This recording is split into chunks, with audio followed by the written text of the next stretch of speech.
on va commencer par Zenith. Alors le problème, là c'est pour ça que j'ai mis un petit onglet BGG en haut que vous ne voyez pas, c'est que on va pas mal parler des jeux que j'ai essayé donc au mois de septembre, ça c'est sûr. Mais c'est surtout que j'ai pu en tester pas mal au festival des jeux de Vichy, qui est donc un festival professionnel où les éditeurs montrent pas mal des sorties qui vont arriver d'ici Noël, voire après. Donc on a pas mal de jeux qui sont pas encore sortis. Par conséquent, il y a de grandes chances qu'on tombe sur des jeux un petit peu sans image. Et ça va être un peu compliqué, mais on va essayer. On va essayer. Et on va commencer par Zenith, qui est donc la future sortie de chez Playpunk Studio. Donc la maison d'édition entre autres d'Antoine Boza. Donc c'est un jeu de Grégory Grard et Mathieu Roussel, illustré par Nayad, qui était passé il y a quelques temps. Le jeu est noté à 10 parce qu'il n'y a qu'une note. Je soupçonne que ce soit l'auteur ou l'éditeur qui ait mis ses notes. Ce que je trouve pas très clean, mais enfin bref, pourquoi pas. Je sais pas si on peut le voir d'ailleurs.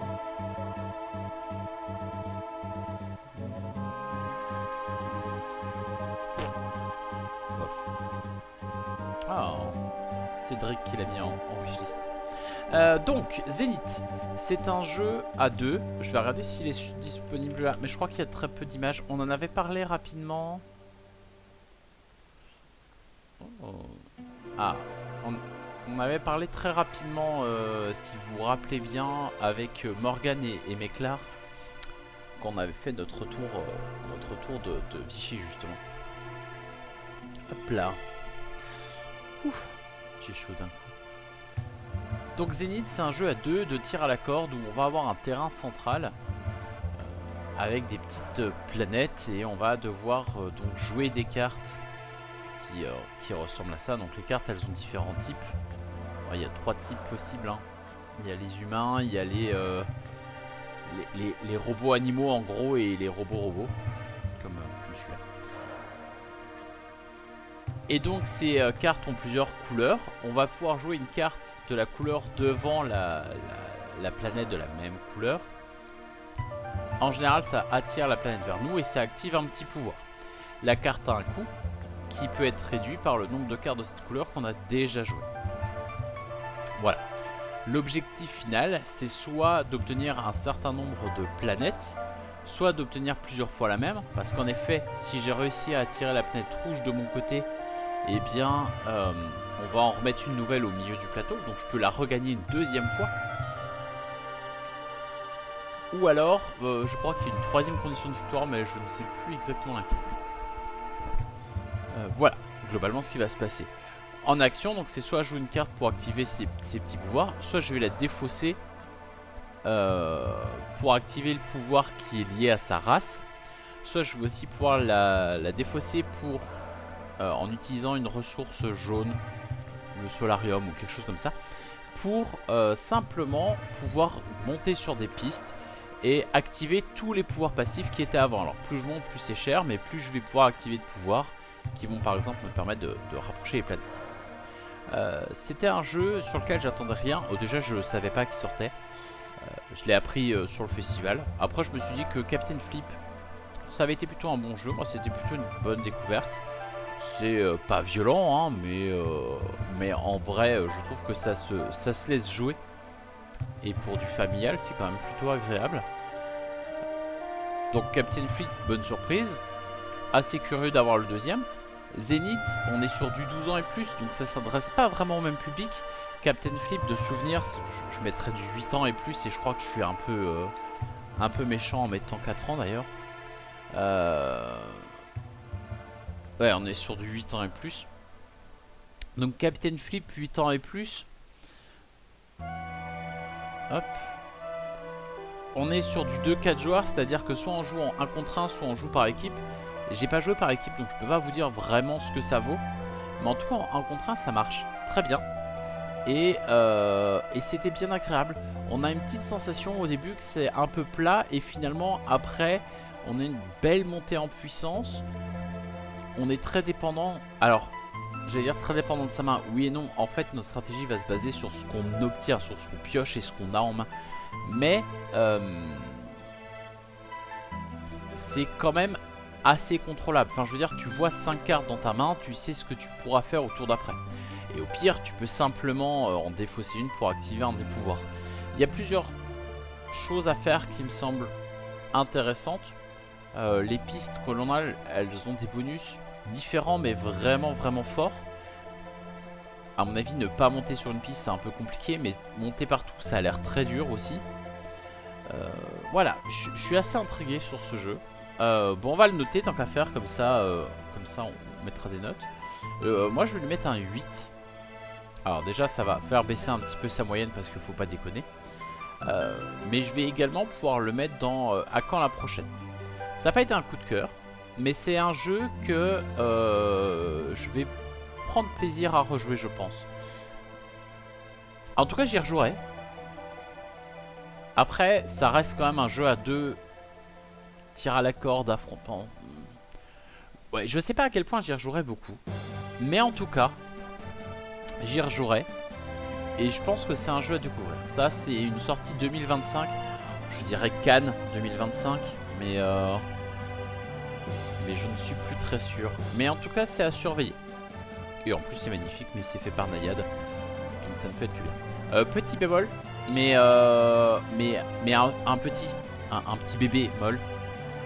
Parce que on avait une version proto, donc en vrai, la vraie version n'aura probablement plus ces problèmes-là. Il y avait quelques soucis sur l'iconographie.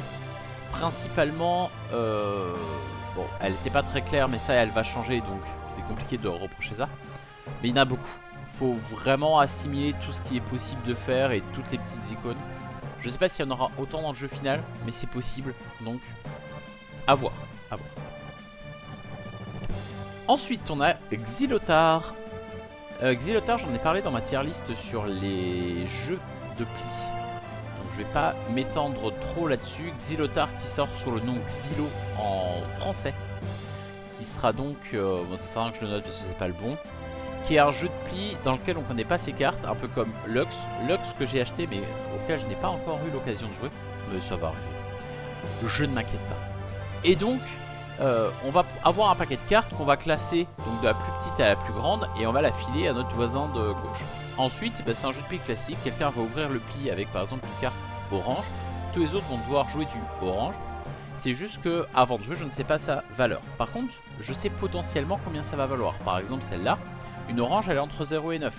Oui, mais plus elle est à droite, plus je sais que ça va être une grande carte. Donc ici, j'ai quand même espoir que ça soit un 7, un 8, voire peut-être un 9. Mais ça va donner des indications sur les autres. Parce que si par exemple celle-là c'est un 6, bah, je sais que celle-là, non. Voilà. Pareil, quand on a une carte de couleur qui est... voilà, c'est des grosses cartes, alors c'est un peu compliqué, mais si ici j'avais une carte qui était comprise entre 0 et 4, bah, je sais qu'au maximum c'est un 4, donc celles d'avant sont plus petites. Voilà. On va avoir le droit aussi à un moment donné dans la partie d'en prendre deux côte à côte, de les regarder et d'en garder une face visible devant nous qui nous servira de pari. Puisque à la fin de la manche, donc quand on a joué toutes les cartes, on compte un point par pli. Et surtout si on a réussi le pari qu'on s'était donné, on marque 5 points bonus. Bon, je vais pas revenir sur tous les qualités et défauts du jeu. Moi j'avais trouvé qu'on était quand même très dépendant de son jeu. C'est-à-dire que t'as un bon jeu, tu fais plein de plis, bah tu vas marquer plein de points. Et t'as un mauvais jeu, t'as beau réussir ton pari, tu fais quand même pas beaucoup de points. C'était pas un jeu... voilà, c'est pas un jeu que j'attends plus que ça. Je vais mettre dans les sympas mais pas inoubliables. Le problème en plus c'est que on étale toutes les cartes devant soi. Donc tous les joueurs vont faire ça. Et du coup on n'a même pas le petit plaisir d'avoir un petit jeu à transporter partout. Parce que bah, tu peux le transporter partout, mais tu peux pas y jouer partout. Parce qu'il faut une place folle. Et ça c'est un peu... je pense que ça a un peu raté le coche de ce truc là. Donc voilà. J'y rejouerai peut-être, peut-être pas. En vrai, je sais pas si je l'avais pas mis dans non merci dans la tier list sur les jeux de pli parce que dans les jeux de pli, il est en dessous. Dans les jeux que j'ai découvert en septembre, peut-être pas. Ah, il va peut-être baisser. Hein. Je ferai un petit tour à la fin. c'est vrai que je vois les autres. Non, il va peut-être baisser maintenant. Hein. Ouais, il va baisser maintenant. Tant pis. Après, j'ai joué à pas mal de jeux enfants aussi. Et ben d'ailleurs, en parlant de jeux enfants, on est parti. Une aiguille dans une botte de foin. Oh, magnifique. La bonne musique au bon moment.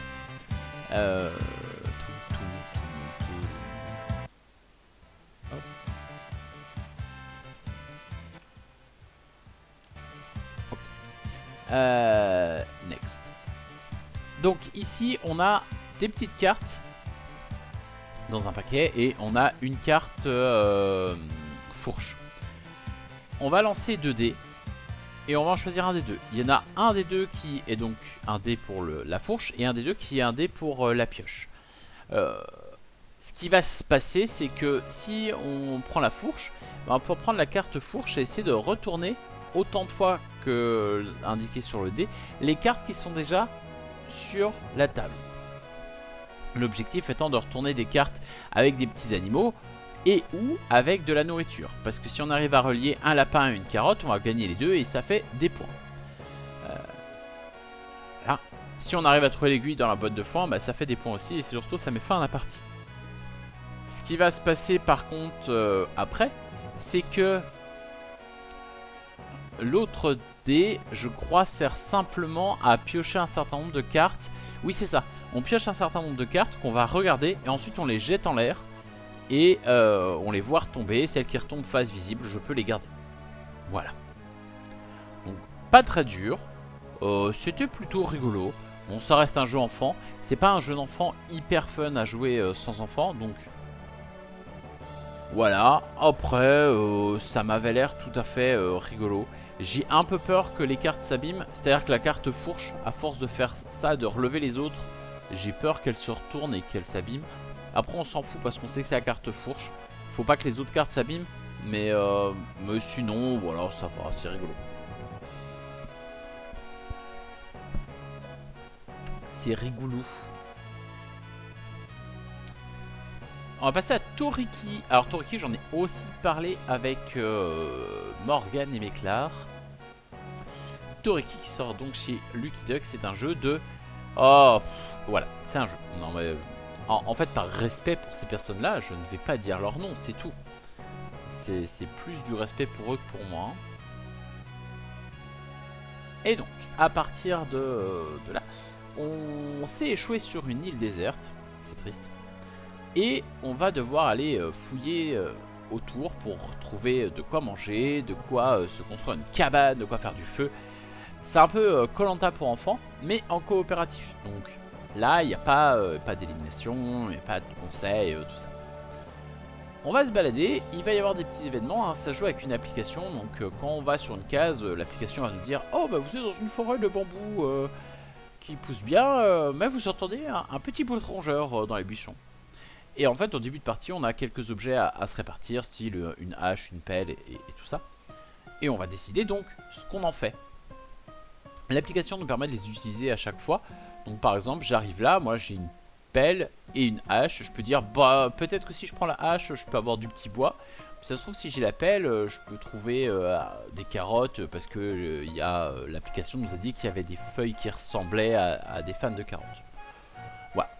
On a un petit répertoire des espèces qui va nous permettre de pouvoir donner un petit nom à toutes les bestioles et à toutes les plantes qu'on va découvrir sur l'île, pardon. Ça c'est rigolo. Je pense qu'avec des enfants c'est marrant de trouver des noms pour tout ça. On a un gros paquet événements. On a un paquet aussi avec des quêtes à faire. Bah, par exemple, faire du feu, ça va être une quête. Donc il va falloir aller chercher de quoi faire le feu, revenir, le faire, blablabla. Blablabla. Sachant qu'en plus à la fin de chaque journée, bah, on revient au point de départ. Donc c'est un peu long. Va falloir se nourrir aussi. Cela dit, un jour c'est décomposé de 3 tours, donc 3 actions. On a le matin, le midi et la fin d'après-midi. Donc on a quand même l'occasion d'aller explorer pas mal ce qui se passe autour. Voilà. Nous on a joué à 4. On a joué à 4 adultes, donc sans enfants. On a fait 1 heure de jeu. On a fait 3 jours d'aventure, quelque chose comme ça. Et honnêtement, bah, chacun peut faire ce qu'il veut. En fait ça influe un peu le jeu, mais mais il n'y a pas de mauvais choix a priori. A fortiori au début quand on connaît pas le jeu. En fait, quoi qu'il se passe, ben, c'est intéressant de le faire. On a découvert quelques petits secrets, mais en vrai, on était dans un état d'esprit vraiment hypé. On était vraiment chaud, on avait vraiment envie de voir la suite, en tout cas je parle pour moi. Mais après cette petite heure de découverte sur ces 3 jours, je me suis dit merde, j'aurais bien fait un petit 4ème pour aller voir ce qui se passait à droite ou à gauche, etc., etc. Donc c'est un jeu qui m'a donné vraiment bien envie. Je pense que les gens auront un petit peu peur du fait qu'une application, elle est indispensable parce qu'une fois de plus on va scanner des cartes pour faire des actions et même il y a des événements des fois qui surgissent. On a eu un événement par exemple au jour 2, je suis en train de tout spoiler. Non mais on a eu un événement au jour 2 qui nous disait oh là là il va se passer ça, enfin il se passe ça actuellement, je sais pas, un truc à la con par exemple, oh bah aujourd'hui il pleut. Ah et d'accord, bah et du coup ce que je voulais faire là-bas dans la terre, je vais peut-être mettre plus d'action pour y aller parce que le sol est boueux et que du coup je vais marcher moins vite. C'est pas ça hein, qui s'est passé, donc je spoil pas vraiment mais voilà. Donc ça c'est cool parce que tu sais pas vraiment non plus ce qui t'attend après. Et c'était vraiment chouette. Voilà, donc j'ai très envie d'y retourner. 6 à 8 heures d'aventure, bah nous je vous dis on a fait 1 heure, on a fait 3 jours. C'est un jeu que on ne fait pas en une fois. Par contre il n'y a qu'un scénario, c'est juste on est sur l'île et il faut essayer de s'échapper. Mais il y a plein de quêtes annexes, enfin il y a plein de quêtes à faire. Et c'est le jeu, bah tu fais une journée, puis tu arrêtes. Puis le lendemain tu fais une deuxième journée, etc. Et t'en as pour 2-3 semaines. Voilà. Bah écoute, t'as passé 3 semaines à faire un petit jeu, t'as fait ton histoire, t'as fait ton aventure. Et à mon avis, une fois que t'as fini le premier jour et que tu sais que tu arrêtes pour aujourd'hui, t'as un petit peu hâte d'y retourner le lendemain quoi. Donc Toriki, bah, ça va pas être une grande surprise, mais je vais le mettre dans mes coups de cœur. C'était déjà mon coup de cœur de Vichy quand on en avait parlé avec Ina et avec Méclar. Ça reste un coup de cœur. J'y ai pas rejoué depuis, mais j'aimerais bien. Il y a une note à 8,5. Je vais mettre une note à 9, mais hop. Mais elle est vouée à changer dans le sens où bah, peut-être que si je joue au jeu en entier et que je vois ce qui se passe après, je me dirais ah c'est peut-être pas si bien que ça. Ça coûte 30 balles, ça les vaut, c'est pas... voilà. C'est très bien. Ceux qui cherchent des jeux avec des enfants, 8 ans et plus, c'est vrai. Il y a un peu d'histoire à lire, mais ça va. Ensuite, on a The Same Game. Et là, on est sur un autre registre, puisqu'on est sur le registre des jeux d'ambiance. On est sur un jeu de Wolfgang Warsch, mon petit auteur préféré. Bah, attends, mais ça je l'ai. Ah oui, mais je l'ai, mais je l'ai pas en version allemande. Je vous montre un petit peu les jeux qu'elle a joué. Ah, mais il y est celui-là. Bah, je l'ajoute. Hop, nouveauté septembre 2024. Grosse Kleine Edelstein. Non, je pense que j'ai pas pu le rentrer parce que le S7, je sais pas le faire sur mon clavier. Voilà, je pense que c'est un problème, mais c'est comme ça, écoutez. Bon, on passe la plupart de ces jeux qui sont quand même assez incroyables. Et on voit que j'en ai la plupart. J'avais l'extension, moi je crois que je l'ai plus. Longueur d'onde, je l'ai aussi par contre. Allez hop, ça rentre dans la ludo ça. Ça je l'ai aussi. Hop, ça rentre dans la ludo. Shadow Master, très bien. Voilà, bon. J'ai la plupart de ces jeux. Je suis un peu un fanboy. Mais comment ne pas être un fanboy de Wolfgang Warsch?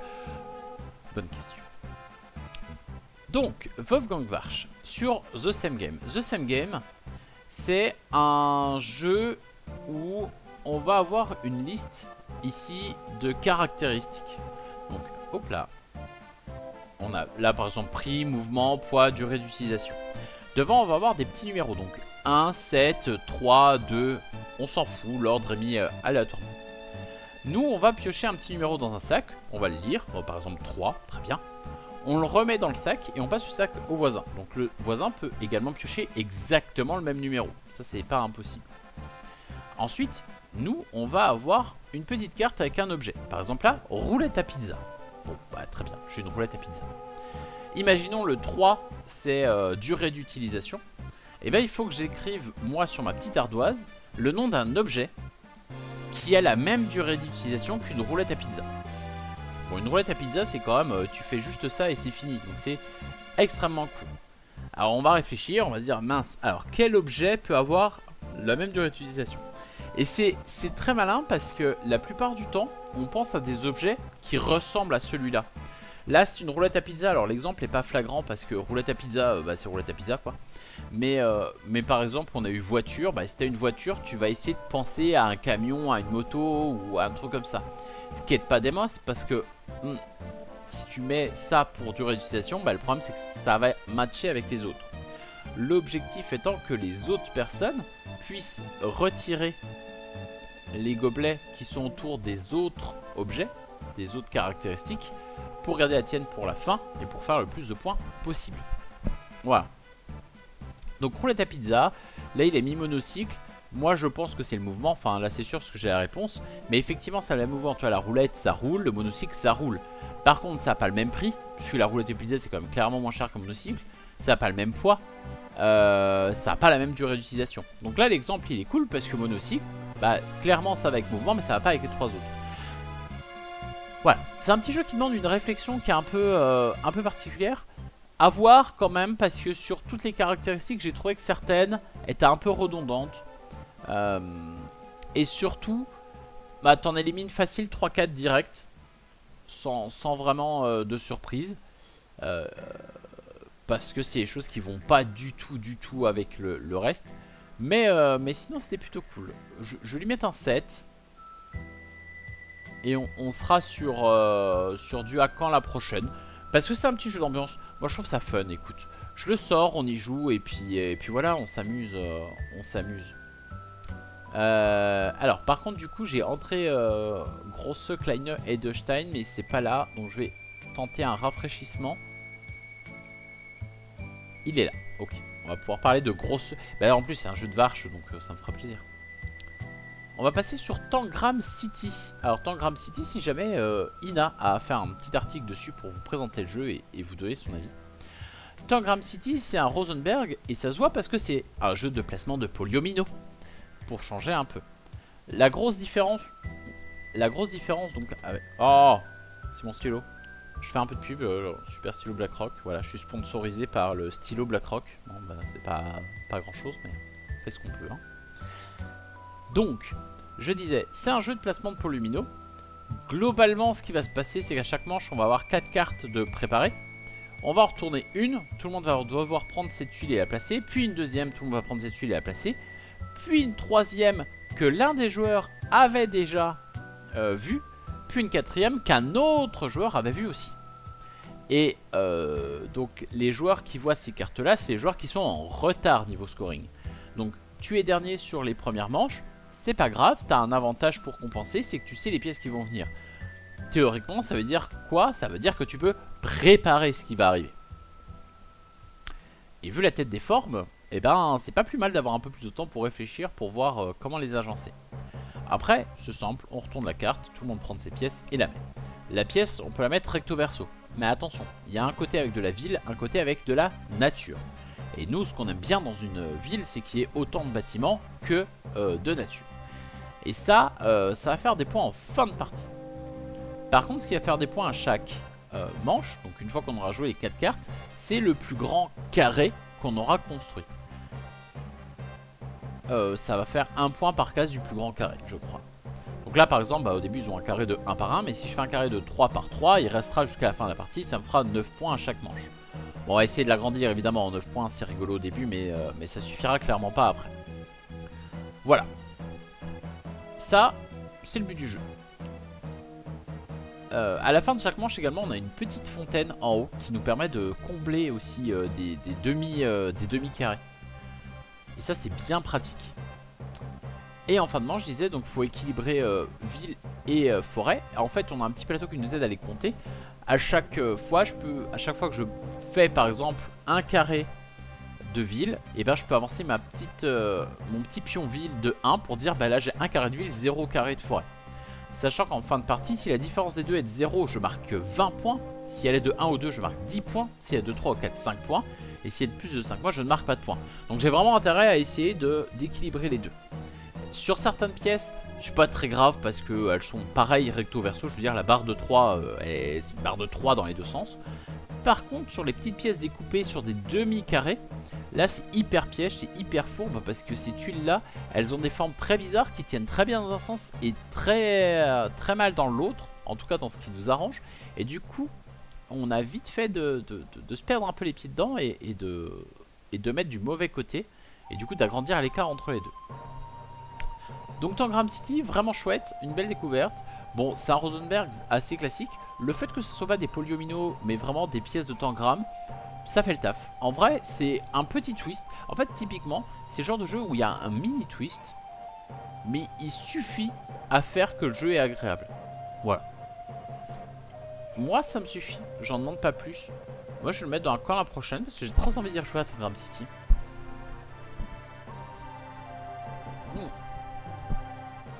On est actuellement sur beaucoup de bons jeux et très peu de bof. Et soudain surgit Sur les traces de Marie Curie. Alors ça c'était peut-être le jeu auquel j'avais envie de jouer avant de venir. Voilà. Sur les traces de Marie Curie donc, qui est dans la lignée de Sur les traces de Darwin. Bon, c'est pas du tout le même auteur, hein. Là c'est Florian Fay et non pas vis-à-vis. Et c'est David Sidbon et Vaina Ino qui ont illustré le tout. David Sidbon qui fait des illustrations magnifiques. La preuve, mon fond d'écran, là, ma petite image de fond que vous ne voyez pas actuellement parce qu'il y a l'écran là dessus, c'est de lui. Voilà, David, si jamais tu passes par là. Donc, David Sidbon, on est sur les traces de Marie Curie. Revenons-en au jeu. Le jeu est un jeu de gestion de ressources assez simple où tous les tours vont se dérouler en 4 actions qui sont indiquées sur le grand plateau, donc en plus on peut difficilement se perdre. En vrai, j'y ai joué une fois il y a un mois. Je pense qu'on me ressort le plateau, je peux l'expliquer sans aucun problème parce que l'icono est clair, limpide et assez simple à expliquer. Ici donc, ce qui va se passer, c'est que on va avoir une première phase où on va prendre les cubes indiqués dans le petit anneau doré et on va les mettre dans la tour à cubes. Ensuite, étape numéro 2, on va soit récupérer des cubes qui sont tombés de la tour à cubes, soit commencer notre thèse. Voilà. Évidemment, la thèse, on commence du 1, puis 2, puis 3, puis 4. Si on récupère des cubes, on peut en récupérer autant qu'indiqué sur notre plateau. Donc au début, on peut en récupérer 3, mais si on se développe assez, on peut en récupérer jusqu'à 6. Voilà. Une fois que c'est fait, eh ben, on va pouvoir soit acheter une carte parmi les 4 qui sont là. Elles coûtent des cubes, voilà. Et elles apportent des petits bonus suivant le moment où on se place. C'est-à-dire que si je prends celle-là et que c'est ma première, je vais gagner ça. Si c'est ma deuxième, je gagne rien. Mais si ma troisième, je gagne ça. Et si c'est ma quatrième, je gagne encore autre chose. Ensuite, on va pouvoir faire des échanges de cubes. Les échanges de cubes, c'est pas très compliqué, hein, c'est indiqué sur notre plateau personnel. Pour 2 noirs, j'ai un doré. Pour 2 dorés, j'ai un gris. Et pour 2 gris et un doré, je peux prendre un point de victoire. Alors, le gris, ça doit être l'uranium et le doré, autre chose. Mais on s'en bat un peu les steaks. Enfin, thématiquement, on s'en fout pas. Mais là, concrètement, je sais plus le nom des 2 cubes ni lequel correspond à quoi. Mais bref, vous manipulez de l'uranium. Moi, je trouve ça déjà cool. Ce qu'on va pouvoir faire également, c'est si on le peut, ici on a donc deux petits espaces pour avoir soit des béchers, soit des Erlenmeyer. Et on va pouvoir donc les valider quand on en a, en dépensant les cubes. En général ça donne un bonus et surtout quand je le retourne, soit ça améliore le nombre de cubes que je peux prendre, soit... Tac tac tac, oui, ça augmente le nombre de cubes que je peux gagner d'une manche à une autre. Parce que à la fin de mon tour, il faut que je fasse en sorte qu'il ne me reste plus que 3 cubes ici. Ce qui est pas si grave en soi parce que en général, je peux faire des petits échanges si j'en ai trop. Donc ça va. Ensuite, on fait tourner l'anneau. Voilà, donc l'anneau tourne à l'espace suivant. Sachant que parfois il y a un petit chronomètre et parfois quand j'achète une carte, il y a un petit chronomètre. Le chronomètre, il est là. En fait, c'est ce qui va décider de quand s'arrête la partie, puisqu'il va avancer à chaque fois d'une case. Donc à chaque fois qu'il apparaît là ou qu'on achète une carte avec ça, quand il apparaît on effectue l'action qui est en dessous, mais tout le monde l'effectue. En général c'est gagner des cubes ou faire une petite action gratuite. Et voilà, le jeu s'arrête quand le chronomètre arrive au bout. On finit tous notre tour en cours et puis basta. Voilà. Le jeu est hyper bien édité, le matos est qualitatif, mais vraiment, vraiment, vraiment propre. C'est hyper agréable à manipuler, c'est joli. Ça, de ce côté-là. Mais c'est sur Reward Friends, donc ça, on le savait avant de venir, en fait. C'est un éditeur qui peaufine... pardon. Qui peaufine vraiment tous les détails. Et on est gâté de ce côté-là. Maintenant, si je reviens sur le jeu en lui-même, ben, c'est un peu plus décevant. On va pas se mentir. Parce qu'on nous a vendu un jeu plus complexe que sur les traces de Darwin. Et ben ouais, mais en même temps, bof quoi.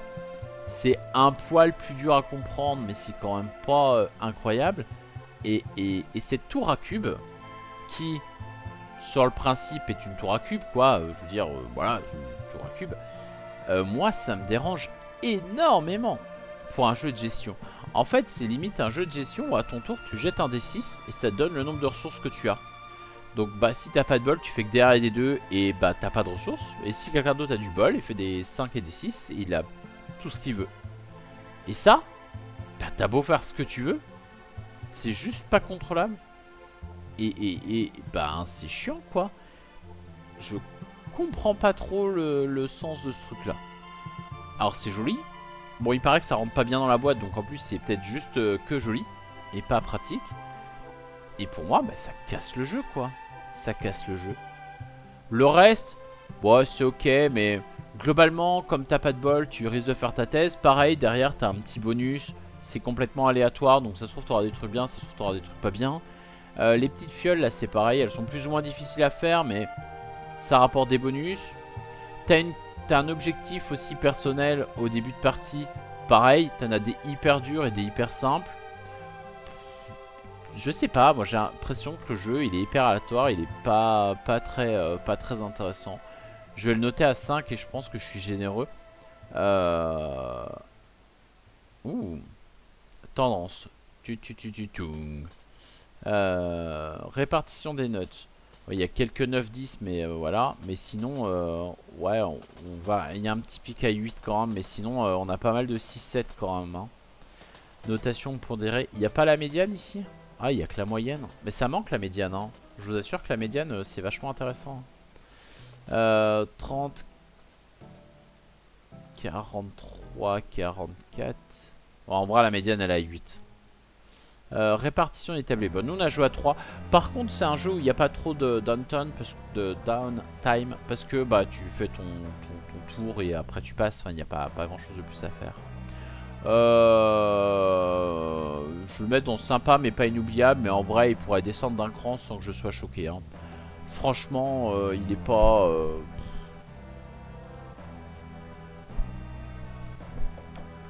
Je suis pas spécialement fan de Sur les traces de Darwin. Mais au moins sur les traces de Darwin il fait son taf. Je veux dire pour une famille tu balances et ça pose pas de problème. Ça je vois pas qui prend du plaisir à ce jeu. Apparemment il y a du monde hein, vu les notes. Mais c'est trop de règles peut-être pour une famille. Et en même temps bah, pas assez pour dès que tu veux réfléchir un peu. Donc je ne sais pas. Je ne sais pas à qui ça s'adresse. Mais pas à moi. Ah je vais le mettre dans non merci hein. Ah je rejouerais plus à une aiguille dans une botte de foin qu'à Marie Curie hein, désolé. Désolé. On va passer sur Spring Festival, qui a une note bien moins bonne, mais qui a beaucoup moins de notes aussi, donc ça explique peut-être les choses. Alors, Spring Festival, c'est un jeu de draft, pas vraiment. Ça reprend le principe de Planet Unknown pour ceux qui connaissent. Grossièrement, ici, on a un rond avec 4 piles de feux d'artifice et en fait à votre tour vous en choisissez un et ça impose celui que les autres vont prendre. Voilà simplement. Ça se joue en un nombre de tours déterminé parce que si on joue à moins de joueurs bah, on défausse la première de chaque autre pile donc pas de problème là-dessus. Et on va pouvoir la poser sur notre plateau. Donc notre plateau c'est des fusées qui se touchent au fur et à mesure. Ce qui se passe c'est que quand on la pose, on la pose du côté explosé. Et vous voyez que du côté explosé il y a des petites flèches. Bah, les petites flèches ça indique dans quel sens ça explose les autres fusées. Par exemple quand j'en prends... Ok. J'aurais voulu que ça zoome un peu plus, mais on va dire que ça va. Par exemple, si je prends la verte là qui explosait, au moment où je la pose, et ben ça explose toutes les fusées qui sont orthogonalement adjacentes. Donc ça va exploser celle-là, celle-là, celle-là, et puis bon, bah celle en dessous, mais elle n'existe pas. Ensuite, et ben celles qui explosent, hop, elles vont exploser également celles qui correspondent aux flèches qui sont à côté, etc. etc. L'objectif après, bah, c'est de réussir justement les objectifs qu'on a pu aller choisir parmi d'autres objectifs, parmi deux piles d'objectifs. On a des objectifs couleurs, des objectifs valeurs. Vous voyez que les feux d'artifice sont en 1, 2, 3 ou 4 exemplaires et ils ont 4 couleurs différentes. Celui-là m'impose d'avoir deux vertes et une autre en haut, sachant que les 3 doivent être explosés. Par exemple là à droite, bah, je le valide parce que j'ai un 2 vert, un 3 vert et un 4 vert, donc là ça marche. Je pourrais très bien valider celui-là. Mais si je le valide, bah, ça retourne mes feux d'artifice du côté éteint. Donc il va falloir que je les rallume après si je veux faire un autre objectif qui les utilise. C'est un peu tout le sel du jeu. Et encore plus, c'est-à-dire qu'en fin de partie, on va pouvoir allumer un des feux d'artifice parmi tous ceux qui sont là, qui va exploser donc normalement. Et en fait, tous les feux d'artifice qui exploseront grâce à celui-là, bah, ça me fera marquer un point. Sachant qu'en plus, j'ai un petit bonus si j'arrive à tous les faire exploser. Il y a un autre bonus qui est là. En fait, vous voyez, il y a des flèches et des fois, il n'y a pas des flèches, il y a des espèces de demi feux d'artifice. Et bien, quand on joint deux demi feux d'artifice, enfin un feu d'artifice entier, ça nous fait gagner un petit jeton applaudissement, je crois. C'est un petit jeton applaudissement. Et en fait, à la fin de partie du Canal+, il gagne des points de victoire également. Voilà. Bon, c'était plutôt une bonne découverte. Je trouve qu'il est noté assez méchamment. Moi, je vais lui mettre 7. Je vais mettre 7. Je le mets dans les bons jeux. J'ai pas hâte d'y rejouer. Après tout, c'est pas non plus un style de jeu que je raffole plus que ça. Mais en vrai, bah, pourquoi pas. Pourquoi pas.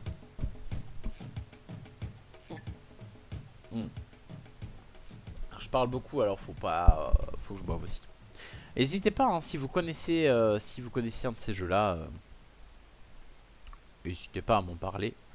Moi, ça me va. Hop, on quitte Spring Festival pour arriver à River Valley Glass Rocks. Un jeu de Adam Hill, Ben Pinchback et Matt Reader, illustré par Andrew Bosley. Je ne sais pas qui sont ces gens, je suis un peu curieux. Oh, un des co-auteurs de Beyond the Horizon. Qu'est-ce qu'il a fait d'autre? Ben Pinchback. Ok, Ecosphere que j'aime bien. Oh, ça j'aime un peu moins. Fleet, je connais pas. En tout cas, j'y ai pas joué. Back to the Future, ok. Oh, c'est pas des amateurs. Ah oui, d'accord. Oh là. Mauvaise idée tout ça. Ok. Ok. Et ben, River Valley Glass Rock. Ah, il y a déjà une extension. Bon, on s'en fout ça, mais c'est un petit jeu de collection avec une petite vallée. Ouais, je vous cherche sur le BGG. Je suis désolé, mais il y a des photos. Donc, hop. On va avoir une petite rivière comme ça avec plein de petites gemmes hyper colorées et de formes différentes. Et en fait, à son tour, on va devoir poser une gemme donc, qui correspond à la forme de la tuile. Vous voyez, là, il y a un petit rond, là, il y a une espèce de petite poire, là, il y a un petit pentagone. Pardon. On le pose et on va pouvoir récupérer toutes les gemmes posées sur un des deux côtés. Les gemmes, je vais pouvoir les mettre dans ma réserve. Voilà. Sachant que ce qui est dans le 1, ça va être une couleur, dans le 2, une autre, blablabla. Et quand je gagne une couleur que j'ai déjà, je suis obligé de continuer la même colonne. Ce qui va se passer, c'est qu'on va jouer comme ça jusqu'à ce que quelqu'un ait au moins 17 tuiles peut-être, je ne sais plus. 17 gemmes, pardon. Et à ce moment-là, on va compter les points. Pour compter les points, c'est simple. Vous avez donc des points par ligne et vous avez des points par colonne. Comment ça marche déjà? Alors, on ne score que les deux meilleurs. Non, si, peut-être. C'est les deux meilleurs ou c'est les deux moins bonnes? je crois que c'est que les deux meilleurs. C'est-à-dire que là, par exemple, j'ai 30. Ici, j'ai 21, machin ou truc. Donc, je vais scorer la plus à gauche et celle-là. Donc, je vais faire 30 plus 3 ici, par exemple, 33. Et par contre, les lignes, je vais pouvoir scorer dessus. Le seul avantage d'aller le plus à droite, c'est que bah, elle commence à 22 et elle monte très vite. Donc, j'ai envie de blinder celle-là. Vous avez également la rareté des gemmes indiquée quelque part. Voilà. Donc, blanc, violet, il y en a partout. Après un petit peu moins, ici pas du tout. Et voilà.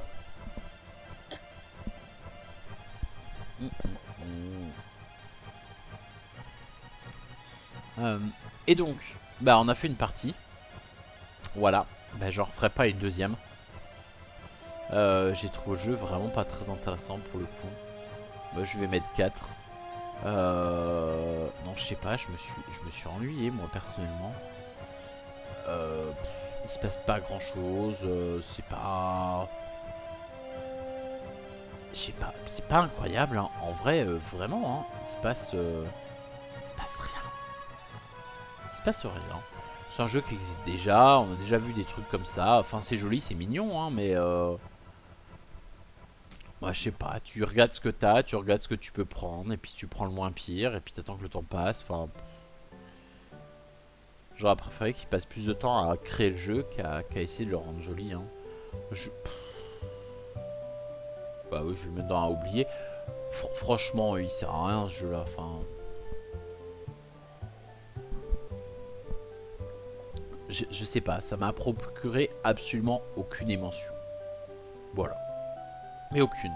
C'est neutre. C'est plus que neutre en fait, c'est chiant. Puerto Rico, mais le jeu de cartes. Alors Puerto Rico tout court, je m'en rappelle plus vraiment. Voilà. Mais le jeu de cartes, bah un peu plus parce que j'ai joué il n'y a pas très longtemps. Donc beaucoup de gens y ont joué à 2. Ok. Les notes vont de 5 à 10. Ok aussi. Alors. Puerto Rico, c'est un petit jeu de cartes dans lequel on va avoir des cartes. Incroyable. Non mais à son tour en fait on va choisir une des 5 cartes actions disponibles. Et quand on la joue bah, les autres ont droit à une petite conséquence. C'est à dire que moi je vais prendre un truc qui me permet de jouer 2 cartes. Les autres vont quand même pouvoir... Je suis désolé. Ils vont quand même pouvoir en jouer une. Et du coup toutes les actions que je prends je les fais mieux que les autres. Mais les autres le font quand même. Donc il y a toujours le choix entre... prendre une action que quelqu'un a vraiment besoin juste pour lui piquer, ou laisser un mauvais choix à l'autre, ou se dire tiens celle-là je l'aimerais bien mais j'ai peut-être pas besoin de l'avoir en amélioré, donc autant prendre autre chose en espérant que quelqu'un prenne celle-là. On va pouvoir donc jouer des cartes chez nous, on va pouvoir essayer de gagner de la thune entre guillemets parce qu'il n'y a aucune ressource, en fait les ressources c'est que les cartes. Pour poser une carte il faut aussi payer en cartes, etc. etc. Et les cartes, eh ben, une fois qu'elles sont posées, elles ont un petit passif qui permet de gagner des points, ou de réduire le coût des autres, ou d'améliorer les actions qui sont déjà là, ou de faire des productions. On va pouvoir produire du café, etc. etc. Quand on va les vendre, on va retourner une carte production qui va nous indiquer le prix de chaque, et du coup bah, on va savoir que ça coûte 2, bah, très bien je la défausse et je pioche 2 cartes à la place. C'était sympatoche, je pense que 2 c'est pas la meilleure config, mais je vois que tout le monde y joue à 2, alors ça se trouve peut-être que si. Moi je vais lui mettre un petit 6. Ça va. Ça va. Ça va, c'est bien. C'est bien. C'est pas waouh. C'est pas nul à chier. C'est bien. Voilà. J'ai pas grand chose de plus à dire dessus. Aïe aïe aïe aïe aïe. Présage de Maxime Rambourg. Avec qui j'ai fait une demi-partie du coup. Et c'est illustré par Ben Renault. Mais je suis pas sûr qu'il ait illustré grand chose, Ben.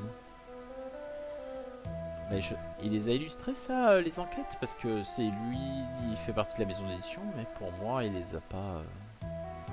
Bon bref. Ok. Donc Maxime Rambourg chez Spiral Edition. C'est un jeu de gestion de main par équipe. Donc soit on joue à 2, soit on joue à 6. Bon, enfin 4 ou à 6. A priori on peut jouer à 5 aussi, mais je ne sais pas trop ce que ça change. Nous on avait joué à 6. Voilà, je le tiens à le dire et je le repréciserai. Donc ce qui va se passer en fait, c'est qu'on va avoir une main de 4 cartes, notre coéquipier aussi et les autres aussi. Et à notre tour, ça fait pseudo jeu de pli, c'est-à-dire je joue une carte et j'applique l'effet qu'il y a dessus. Si je peux. Tout le monde va jouer. La personne qui rejoue la plus grande carte gagne le pli. C'est-à-dire qu'elle peut défausser la carte qu'elle a jouée. Donc il n'y en restera plus que 3 en main. Et éventuellement, eh ben, s'il y a des effets qui s'appliquent sur les cartes, on les applique aussi. Et peut-être qu'il y a d'autres cartes qui seront défaussées. Il y a des cartes de couleurs différentes. Par exemple, tu as des jaunes, des verts, des rouges, des bleus. Il y a une carte rouge qui va dire bah, si la plus grande rouge qui restera à la fin du tour sera défaussée. Bon bah si c'est celle-là, même si elle est nulle, elle sera peut-être défaussée. Il y a une autre carte qui va dire si c'est la seule jaune jouée, elle sera défaussée, etc. etc. L'objectif étant qu'il y ait une personne dans l'équipe qui n'ait plus qu'une seule carte en main. À ce compte-là, c'est fini, c'est gagné. Et on gagne la première manche. Et ça joue en 2 manches gagnantes. Voilà. Donc moi j'ai joué à 6 et j'insiste vraiment pour dire que j'ai joué à 6 parce que à 6, le jeu est hyper chaotique. Bah, vous imaginez bien que quand vous jouez une carte à 6, il y a 5 autres personnes qui jouent après. A fortiori quand ça débute de manche, vous pouvez absolument pas savoir ce que les autres peuvent avoir et ne peuvent pas avoir comme carte. Bah vous jouez un peu au pif et puis il se passe ce qui se passe quoi. Donnez éventuellement une information à votre collègue et puis on voit comment ça roule. J'ai pas trouvé ça désagréable hein, mais à 6, et je répète bien à 6, vraiment, je trouve que le jeu a pas un intérêt dingue quoi. Et j'ai joué vraiment avec des personnes tip top. Je garde un bon souvenir de ma partie, de manière générale. Parce qu'il y avait des personnes géniales autour de la table, hein. Ça aide beaucoup, on est d'accord. Et j'ai joué avec Maxime Rambourg, donc je peux pas dire je peux pas dire que je joue avec des personnes qui connaissaient pas le jeu. Hein. Mais le jeu en lui-même, bah, je suis désolé, moi j'ai pas trouvé ça fou. Mais, et c'est un gros mais, c'est un gros mais, que je mettrai en gros dessus. Je pense que c'est un jeu 4 joueurs et qu'à 6, bah, c'est trop chaotique pour être vraiment intéressant. Donc, à 6, je vais le mettre dans non merci. Mais, peut-être qu'à 4, je le mettrai dans la prochaine. Donc on est vraiment sur quelque chose que je peux difficilement classer. Je vais le mettre là, pour l'instant. Et j'assume. Mais, j'aimerais le pousser en haut. Voilà. Mais il faut que j'y joue à 4. Donc, dès que l'occasion se présentera, j'y jouerai à 4. Et j'espère changer mon avis d'ici là. Il n'y a que les imbéciles qui ne changent pas d'avis. Moi, je suis pour. Faut savoir que, globalement, sur tous ces jeux-là, à une exception près, je me base sur une partie. Donc, autant dire que je ne vais pas écrire un article de 10 pages sur le jeu en ayant joué une partie avec une config. Surtout que la plupart des jeux, je les ai découverts en festival. Donc, voilà. On est bien toutes et tous conscients de ce que je suis en train de dire et de faire. Donc, une fois que cette mise au point a été faite, on peut enchaîner avec Once Upon a Draft, qui ne s'appelle pas du tout comme ça en anglais. Et du coup, je trouve ça débile de changer le nom d'un jeu si c'est pour le garder dans une autre langue. Non mais, il était une fois un draft, ça passait en français. Les gens sont pas... À moins qu'il y ait une blague... Ouais, mais non, c'est Once Upon a Time. Once Upon a Time, Once Upon a Draft, ça pas... C'est pas drôle. Je ne sais pas. Bah ils auraient pu mettre en français. Bah je sais pas. Écoute, on va passer sur la traduction. Bon, on va jouer avec des cartes qui représentent donc des personnages de contes divers et variés. Et le jeu se joue en 3 phases. Première phase draft, c'est marqué sur la boîte du jeu, c'était pas traduit à deviner. Une première phase draft où on va prendre 8 cartes. On va en garder une pour nous, on va faire passer au suivant. Voilà. Quand on n'est que 3 ou 4 joueurs, 3 joueurs c'est sûr on fait ça. Au bout de 4 cartes, on vire ce qui nous reste, on en reprend 8 nouvelles et on en reprend 4. Bon, le tout est qu'on finisse avec bien 4 cartes, 8 cartes pardon dans la main. Une fois qu'on a ces 8 cartes, deuxième phase, une phase de pli. C'est-à-dire qu'on va jouer chacun son tour une carte pour programmer un pli. Et là, c'est là qu'interviennent et les valeurs des cartes, puisque évidemment celui qui gagne le pli, celui qui a la plus grande valeur, et les petits pouvoirs. Voilà. Par exemple, Gepetto, il gagne un cœur par valeur de carte entre 1 et 9. Donc si pendant le pli, il y a d'autres cartes qui sont entre 1 et 9, c'est bingo loto, je vais pouvoir gagner plein de thunes. Hansel, il gagne un cœur s'il y a Gretel et il gagne un verre s'il y a la sorcière. Bah là, il ni l'un ni l'autre. Dommage pour lui. Le géant, il fait rien, mais c'est un 47, donc il va gagner le pli. Voilà, globalement, c'est ça. Le pli, on le gagne sans le gagner. C'est-à-dire que ce qui va se passer, c'est qu'on va simplement donner, je crois que c'est un cœur au gagnant du pli. Et chacun va récupérer sa carte, qu'il va mettre dans un tas à part, puisque, troisième phase, une fois que les 8 plis sont passés, on va étaler les 8 cartes qu'on avait choisies lors du draft pour appliquer leurs effets ensemble.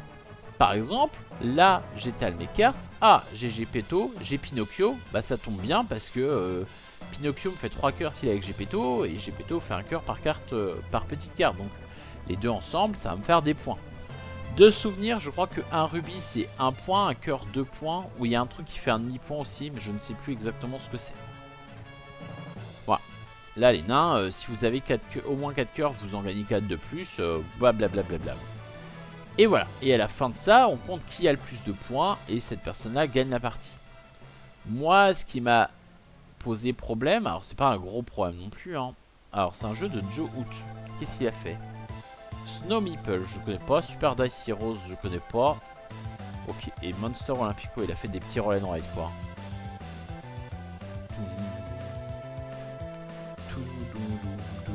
Ok, et ben, ce que je n'ai pas trop aimé dans ce jeu là, c'est que il y a trop en fait. C'est un jeu de draft, un jeu de pli et un jeu de gestion de main. Et je trouve que bah, tu te concentres principalement sur une ou deux mécaniques, mais en vrai tu fais pas trop les trois. La partie jeu de pli, je l'ai trouvé pas folle en fait, parce que quand tu prends tes cartes, tu réfléchis surtout à ce qui va matcher à la fin ensemble. Je veux dire, si tu vois qu'il y a Geppetto, enfin si tu vois qu'il y a Pinocchio quelque part et que toi t'as Geppetto, ben tu vas prendre les deux pour à la fin être sûr de marquer tes 4 cœurs. Maintenant que j'y réfléchis, le problème était peut-être aussi d'avoir joué à 3. Parce que le problème c'est que si tu fais du draft normal et que tu vois Geppetto et Pinocchio dans la même main, tu sais que forcément, si tu prends Geppetto, quelqu'un finira avec Pinocchio. Ou inversement plutôt. Et du coup tu peux essayer de jouer ta carte Pinocchio en même temps que l'autre joue Geppetto. Mais ça m'a l'air un peu bête parce que ça fait que tu marqueras tes 3 cœurs pendant la phase de pli. Alors que si tu prends les deux dans ta main, tu es obligé de les marquer après. Et que dans tous les cas, tu peux pas les marquer 2 fois. Donc il y a une méthode qui te les fait gagner à coup sûr et une méthode qui te les fait gagner peut-être. Et je vois pas à quel moment tu choisis de les gagner peut-être. Enfin, ça me semble tellement pas logique. Enfin voilà, la phase pli, je trouve que c'est une phase inutile. Et je trouve que ça alourdit le jeu pour pas grand chose. Je vais mettre 6. C'est pas un jeu mauvais, c'est pas un jeu horrible. Mais je le mets dans sympa mais pas inoubliable. En vrai non, je le mets dans non merci. Je le mets dans non merci parce que j'ai vraiment pas envie d'y jouer. Mais je trouve qu'il y a trop. Il y a trop et que c'est du coup trop mal fait en fait. Si les 3 parties étaient hyper carrées. Bon bah, le draft il est bien fait. Si le draft ça va, tout le monde sait faire du draft maintenant, c'est pas un problème. Et draft avec gestion de main, ça marche très bien. Je trouve que la partie pli, qui est pour moi le twist du jeu, ça fonctionne pas bien avec les autres parties. Donc, je reste mais. Moving Day, un jeu de Mads Flo.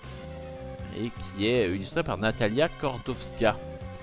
Il a fait Capaille. Oh, ça me dit quelque chose, la boîte Alpino. Et oh, il a fait Shake City. C'était rigolo ça. Il était en co-autorat. Ok. Donc là on est sur Moving Day, un jeu de déménagement. Est-ce qu'il y a des photos sur BGG? Yes. Globalement ce qui va se passer c'est qu'à mon tour je vais choisir donc une carte avec des déménageurs plus des cartons à déménager. Le déménageur je choisis dans quel camion il va. Les choses à déménager aussi. Et voilà, fin de partie. On regarde si j'ai bien si j'ai assez. Enfin, on regarde si je n'ai pas dépassé le nombre de déménageurs dans chaque véhicule. Puisque effectivement le scout peut transporter 3 personnes, c'est bien connu. Bref. Et après on va regarder donc si ce que j'ai empilé, bah il n'y a rien de fragile qui va casser. Par exemple je mets un gros poids sur quelque chose de fragile, bah ça casse. Surtout qu'il y a des gens qui sont un peu maladroits, donc ils vont casser exprès des cartons. Et ensuite on va gagner des points si j'ai les mêmes formes ou les mêmes couleurs de façon adjacente. Ah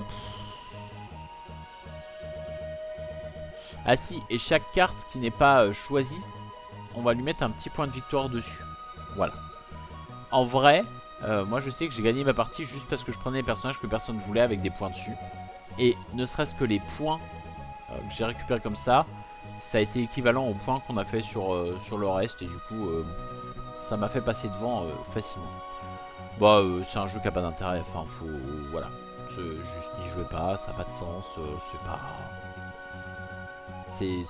Je sais pas. Enfin...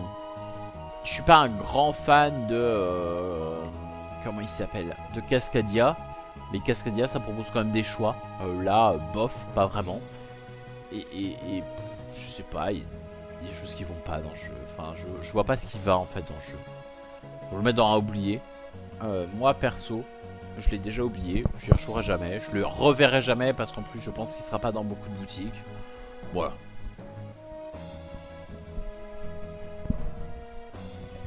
Je n'y crois pas. Et je ne veux pas y croire. On passe à la clé du royaume. Alors la clé du royaume c'est un peu compliqué parce que... ah je vais le noter. Je vais mettre... Non mais pas un quand même. Je vais mettre 3, allez. Donc, la clé du royaume. C'est chez... La clé du royaume.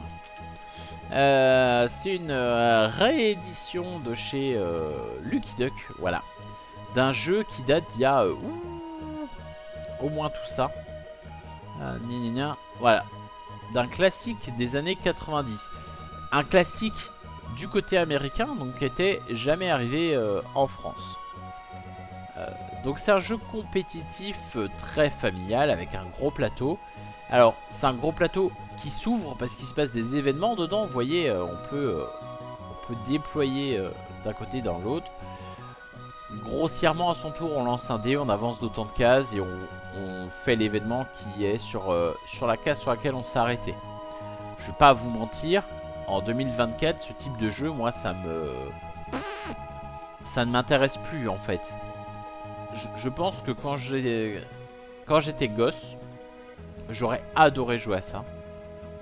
J'aurais surkiffé avoir un jeu comme ça où on avait une aventure à vivre, des équipements à obtenir, des monstres à tuer. Vraiment. Je pense qu'en étant gosse, j'aurais adoré ça. Le problème, c'est que j'étais gosse dans les années 90. Et que dans les années 90, ben, est-ce qu'on avait beaucoup plus de jeux que ça? Bof. Mais là, en 2024, même pour les jeux enfants, on a quand même des choix qui sont assez incroyables. Est-ce que en 2024, je jouerai à ça en étant enfant? Je ne suis pas sûr. Je pense que le jeu est daté, que le jeu a vieilli, et que du coup, ben, c'est difficile c'est difficile de l'évaluer, et c'est difficile de conseiller d'y jouer parce que même si au fond c'est pas mauvais, bah, c'est vieux quoi. C'est je lance un dé, j'avance d'autant de cases et puis vous voyez des petits événements rigolos, mais pareil les petits événements rigolos ils se jouent au dé. Enfin tout se joue au dé. C'est bien, c'était bien en 90, je pense que c'était un super jeu en 90, mais que ce n'est plus un bon jeu là, maintenant, en 2024. Voilà. Et donc je vais le mettre dans non merci, enfin je suis obligé, je suis désolé. En 2024, ce jeu n'a pas sa place, selon mon humble avis. Voilà. Et coucou Diogo, si tu passes par là. Je te vois Diogo. Tu ne me vois pas, mais je te vois. Bah si, normalement tu me vois aussi. N'exagère pas.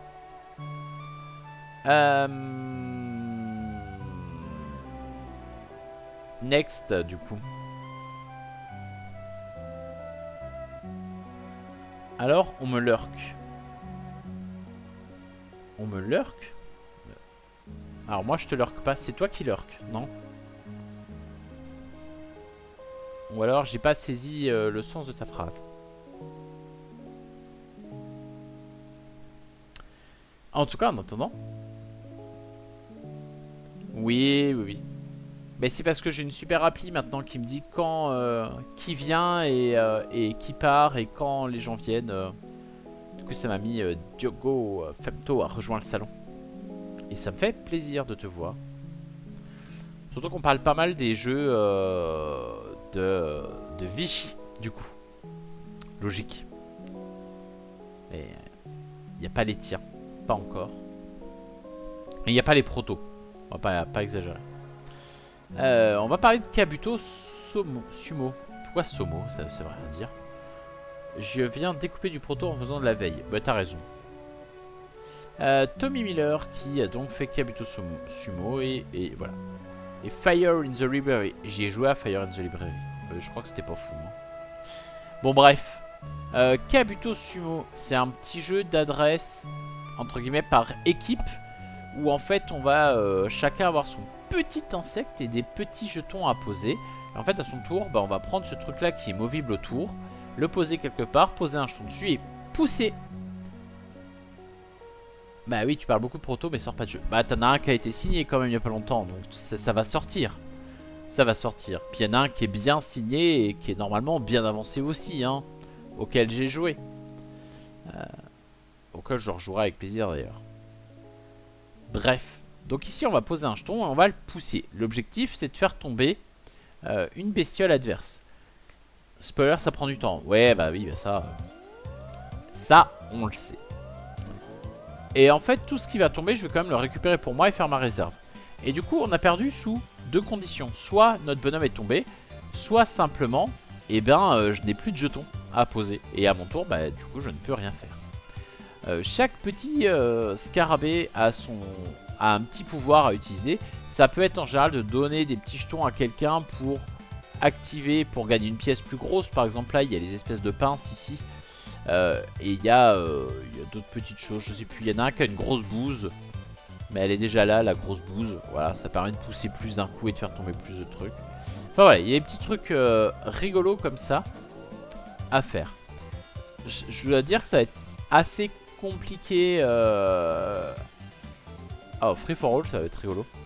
Ça va être assez compliqué de le placer parce que il se trouve que la personne qui a lu les règles pour nous l'expliquer a mal lu les règles pour nous les expliquer. Et du coup, on a joué n'importe comment. En attendant, en petit jeu rigolo comme ça avait l'air de faire le taf quoi. Ça avait l'air de faire le taf. Donc, là d'instinct, je baisserai un peu la musique qui est entraînante et couvre ta voix. Elle est si forte que ça parce que moi je l'entends pas en fait. Mais, ah oui. Mais il est possible que j'ai augmenté l'audio du bureau aussi hier. Parce que... Non, pas hier. Le dimanche. Parce qu'on avait... Novocaine. Est-ce que ça va mieux là comme ça, Diogo? Mais tu as bien fait de me le dire. Hein. Écoute, moi je ne m'entends pas. Je ne m'écoute pas. Personne m'écoute. Non, non, mais si, mais moi j'ai pas le retour de son. Donc c'est compliqué. Donc, next. Oui, du coup, Kabuto Sumo, bon jeu. Voilà. Ça avait l'air rigolo. On a quand même passé un bon moment. Avec les bonnes règles, je pense que c'est mieux. House of Cats. Un jeu qui est sorti chez Matago et d'un auteur qui a l'air de William Atla et d'un autre auteur. Qui a fait des jeux... Ah, Tucana Builders, mon dieu. Il a...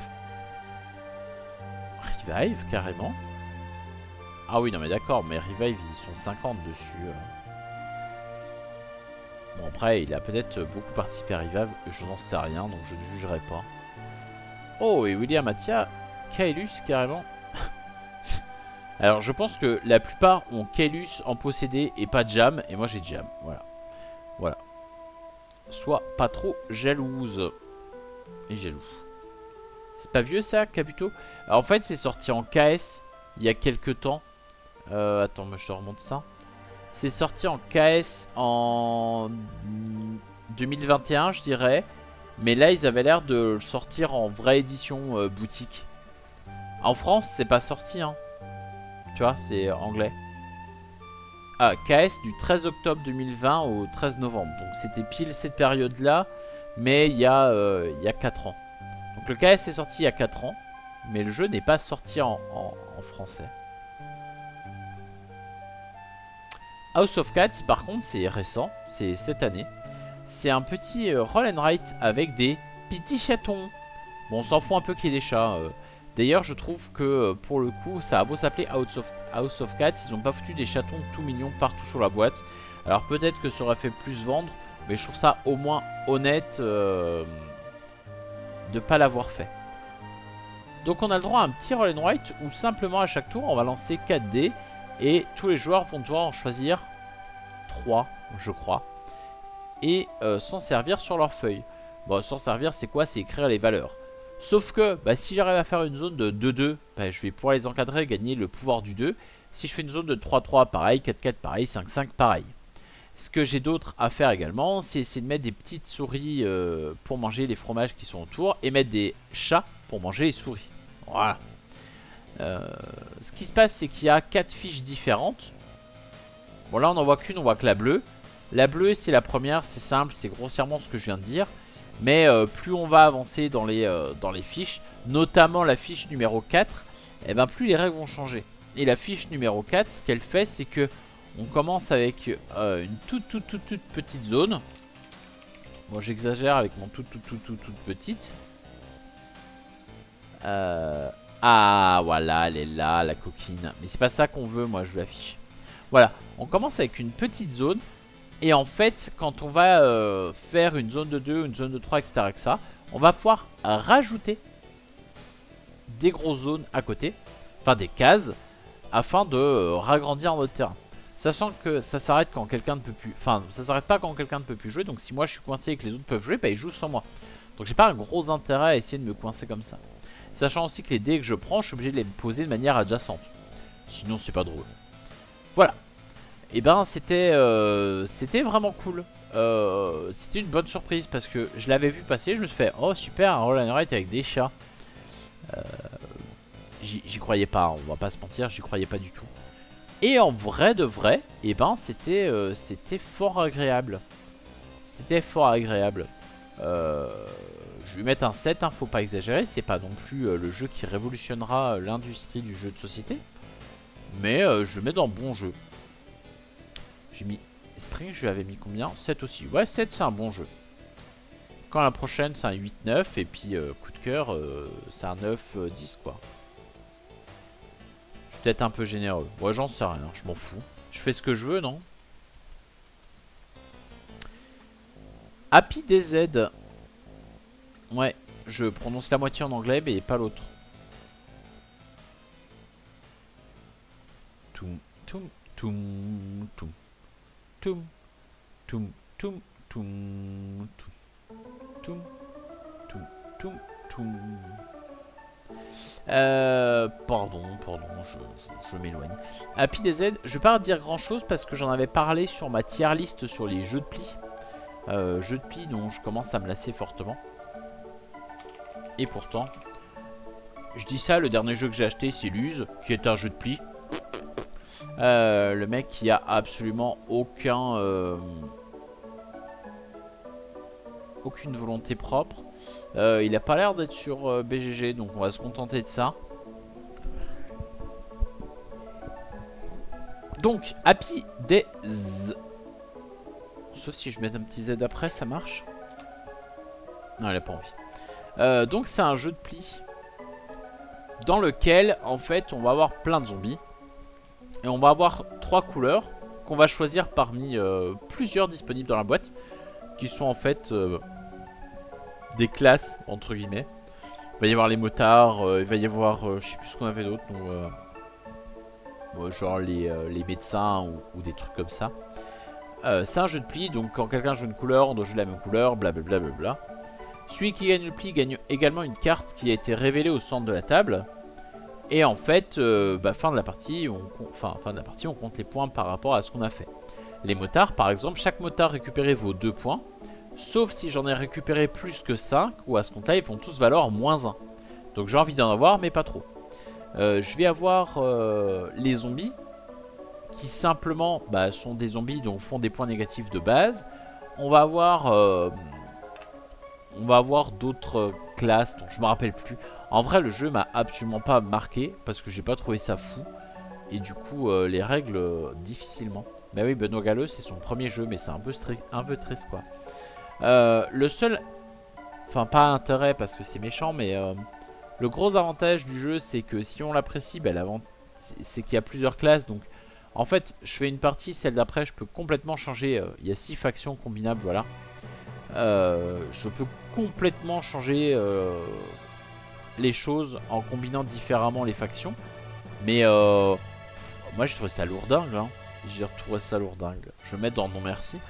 Ah, cette pile de non merci, c'est triste, hein. C'est triste. Ah, mais présage, à mon avis, il est pas dans les non merci. Mais il va changer. Pas tout de suite, mais un jour il changera. Ensuite, est-ce qu'on passe à autre chose qu'un jeu de pli? Parce que le jeu de pli c'est bien 5 minutes, mais... Grosse Kleine Edelstein. Ça c'est limite the jeu que je voulais tester. Parce que 1, c'est un Varch. 2, ça a été nommé au Kinderspiel 2024, donc cette année. C'est-à-dire le meilleur jeu, un des meilleurs jeux enfants de l'année d'après les Allemands. Ya. Alors, le problème, c'est que... le problème, c'est que là, il n'y a pas de photo. Et le problème, c'est que... taper grosse... Ah, voilà. Grosse avec le headset, c'est pas facile. Oh, super, il y a une photo. Bon, ça, c'est toujours mieux que rien. Globalement, ce qu'on va voir, c'est 3 cartes retournées face visible au centre de la table avec des joyaux de formes différentes. Voilà. Dans ces joyaux, on a une petite forme qui est dessinée. Bon, ça se voit pas trop, mais genre là, il y a une araignée, là, il y a un nuage et là, il y a un éclair. Très bien. Et bien, on va faire 3, 2, 1. On va tous se lancer à la recherche de joyaux qui ont la même forme que ceux-là. Donc là, il me faut un pentagone. Là, il me faut un espèce de rectangle dégueulasse. Et là, il me faut ce petit joyau-là. Donc, on va en prendre un de chaque. Et ensuite, on va les retourner. Et en fait... il se trouve que si j'ai réussi à prendre celui qui avait la bonne forme au milieu, je gagne 2 points. Si j'ai pris un de ceux qui, par exemple, là, lui a chopé l'éclair et non pas le nuage, l'éclair, il est là, et je vais pouvoir prendre 2 étoiles, c'est-à-dire augmenter ici sur ma loupe de 2 jetons. Et en fait, quand la loupe est complète, ça me fait un point de victoire aussi. Ce qui me pose problème, c'est que le but du jeu, c'est de trouver des jetons qui ont la même forme que ceux-là. Ça, d'accord. Ça, je trouve que c'est intéressant. Surtout qu'il y a des formes qui sont assez semblables. Là, par exemple, je pense que ces deux-là, c'est pas la même forme. Mais franchement, sur la table, quand tu cherches vite, tu vas avoir tendance à prendre peut-être le premier qui passe et qui n'est pas forcément bien. Donc ça, c'est un bon point. Le problème, c'est que parfois, tu vas prendre un jeton qui a exactement la même forme. Moi, ça arrive. Mais... le jeton que tu vas prendre, juste il aura pas le symbole au milieu. Bon, ça arrive, mais il aura pas un des deux symboles qui est là. C'est-à-dire que tu as pris un jeton qui est correct, qui correspond bien à ce qu'on attend, et tu vas faire 0 points. Et moi j'ai trouvé ça frustrant en 2 manches de faire 0 points alors que j'avais pris les bonnes formes. Et du coup la première partie, essayer de repérer les bonnes formes, j'ai trouvé ça cool. La partie scoring au pif du pif. Alors c'est un jeu enfant, d'accord, il y a besoin d'aléatoire, d'accord. Il faut pas que ce soit les plus grands qui gagnent tout le temps. Mais pourquoi pas en fait, pourquoi pas mais du coup, moi en tant qu'adulte, je trouve ça chiant. Déjà parce que c'est pas hyper fun de chercher des trucs qui ont la même forme. Mais encore une fois, c'est pour enfants, donc why not. Mais plus que ça, et nommer ça au Kinderspiel, j'ai trouvé ça un peu fort de café. Donc je le mets dans les sympas mais pas inoubliables. Bon, c'est un Varche, donc j'ai du mal à le descendre plus bas que ça. Mais franchement, pour un Kinderspiel, je trouvais ça un peu audacieux. Alors on va supposer que c'est une année pas très brillante dans les jeux enfants en Allemagne. Mais j'en ai testé 4-5 cette année. Je trouve qu'il y avait des trucs pas si horribles. Hein. Celui d'après, alors en fait c'est absolument pas Gribouille la ferme. Je trafiquerai ça quand je montrerai celui après. C'est Docteur Gribouille. Mais Docteur Gribouille, le problème c'est qu'il existe nulle part. Parce que c'est le futur jeu de chez Studio H. Et quand je dis futur, à mon avis c'est le futur.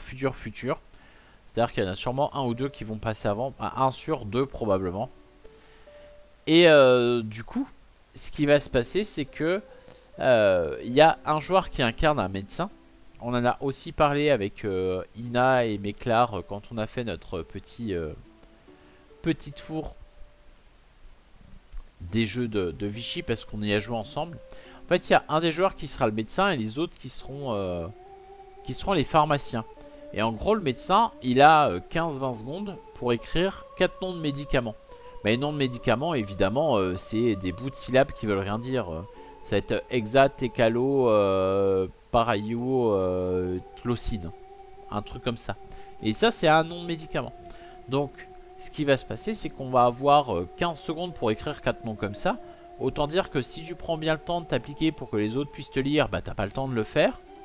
Et ensuite, une fois que t'as fini, tu prends ton ordonnance, tu la files aux autres.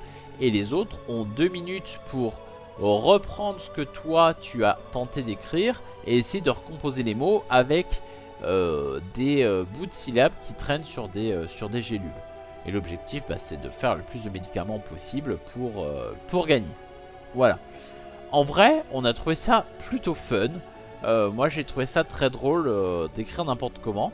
Bon, alors le problème, c'est que j'écris très vite et très mal. Donc, moi, le temps limité, ça m'a pas posé problème parce que j'ai même fini largement en avance. Bon, le problème, c'est que même moi, j'aurais eu du mal à me relire, quoi. Mais du coup, c'est fun. Après, je pense que c'est fun un temps et que je vais le caser dans la catégorie 2 pommes 3 pains de hahaha, c'est rigolo sur une partie, c'est rigolo sur 2 parties, et après, oh, ouais, c'est un peu moins rigolo, quoi. Donc je pense que c'est très drôle à découverte, je suis pas sûr que ça dure dans le temps. Donc je le mets dans les bons jeux. Mais on n'oublie pas, c'est pas Gribouille le fermier, c'est Docteur Gribouille. Docteur Gribouille, poum poum poum poum poum. On passe sur Flip 7, le meilleur jeu de cartes de tous les temps. Un jeu de Eric Olsen. Alors, bah il a fait Flip 7. Hein. Flip 7, c'est un jeu qui plaira à tous ceux qui ont adoré Hit et qui aiment ce style de jeu. C'est-à-dire que Flip 7, on va avoir des cartes qui vont de 1 à 12, un truc comme ça. Ah bah flip. Voilà. Peut-être de 1 à 10 en vrai. Ah non, de 1 à 12, il y a du 12. Et en fait, ce qui va se passer, c'est que on va pouvoir à son tour... En fait, il y a un donneur qui va donner une carte à tout le monde, puis qui va repasser par le premier passant en disant « Hey, t'en veux une ?» Soit tu dis oui, soit tu dis non. Si tu dis oui, mais que c'est une carte que tu avais déjà, dommage, tu es éliminé de la manche. Si c'est une carte que tu n'avais pas, bah, tu continues à jouer. L'objectif, c'est de réussir à en aligner 7 différentes. Parce que si tu alignes 7 différentes, c'est jackpot, tu fais plein de points. Si tu t'arrêtes, tu vas quand même marquer des points. Tu vas marquer autant de points que la somme de tes cartes, un truc comme ça. Ou que le nombre de cartes que tu as pris. Ah, je sais plus les points que tu fais. Je ne sais plus. Il y a quelques cartes bonus qui interviennent, genre là ça te fait plus 10 sur ta somme totale, etc., etc. Mais il y en a qui te forcent à piocher aussi. Donc tu peux dire je continue pour une carte parce que ça a l'air cool, et tu pioches une carte qui t'en fait piocher 2 de plus. Et là tu dis c'est moins cool ça, dis donc. Voilà. C'est un petit jeu de stop ou encore, c'est fun, c'est censé l'être en tout cas, et je pense qu'il faut le jouer comme ça et qu'il faut pas se prendre la tête. Ça sortira chez Catch Up Game. Alors ça sera pas du tout cette version là, ils vont la retravailler. C'est pour ça que il faut pas se baser sur la tête du truc. moi j'ai trouvé ça drôle. C'est pas le style de jeu sur lequel je saute tout de suite. Donc je vais pas le mettre dans la campagne prochaine, mais je vais le mettre dans bon jeu. Je pense que c'est très bien, je pense que ça marchera, je pense que c'est un public exprès pour. Et contrairement à ce que j'ai dit sur Xylo, celui-là, alors en espérant qu'il l'édite dans une boîte plus petite, mais c'est catch-up. Et ils sont intelligents et ce sont de très bons éditeurs, donc ils le feront. C'est le genre de boîte de jeu que t'emmènes partout, que tu sors dans un bar et hop c'est parti, on se fait un petit flip 7, machin, tu joues, tu papotes, tu bois une bière en même temps. Ou une limonade si tu ne veux pas boire d'alcool. Et voilà, et tu passes un bon moment et c'est tout ce qu'on demande à ce genre de jeu et ça le fera très bien. Et en parlant de jeu qui fait la même chose, on a Echo. Sauf que celui-là, voilà. Il fait un peu différemment, on va dire. Donc dans Echo, on a une carte centrale au début, par exemple là, un 25. Donc c'est 25. Quand c'est une carte impair qui est jouée, ça signifie que le joueur suivant doit jouer au-dessus. Quand c'est une carte paire, ça veut dire que le joueur d'après doit jouer en dessous. Je suppose que c'était prévu comme ça parce que les cartes vont genre de 1 à 98, un truc comme ça.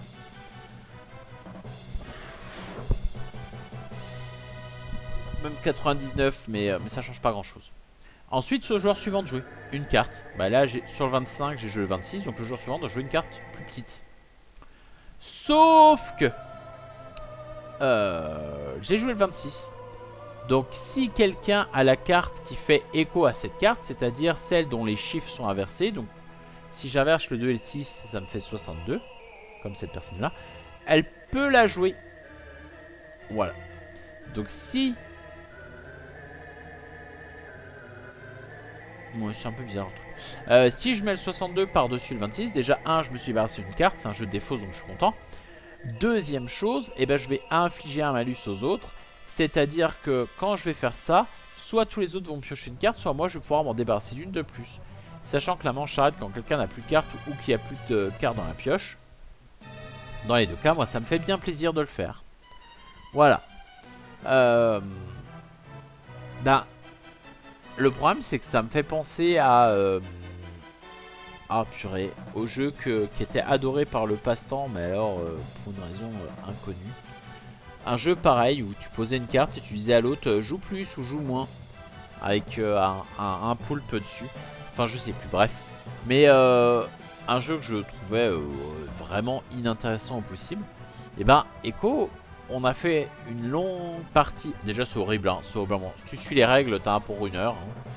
C'est marqué 20 minutes, mais pas du tout. Si tu joues avec la vraie règle, tu joues vraiment 1 heure. Enfin nous on a joué à 5. Vraiment des joueurs, enfin...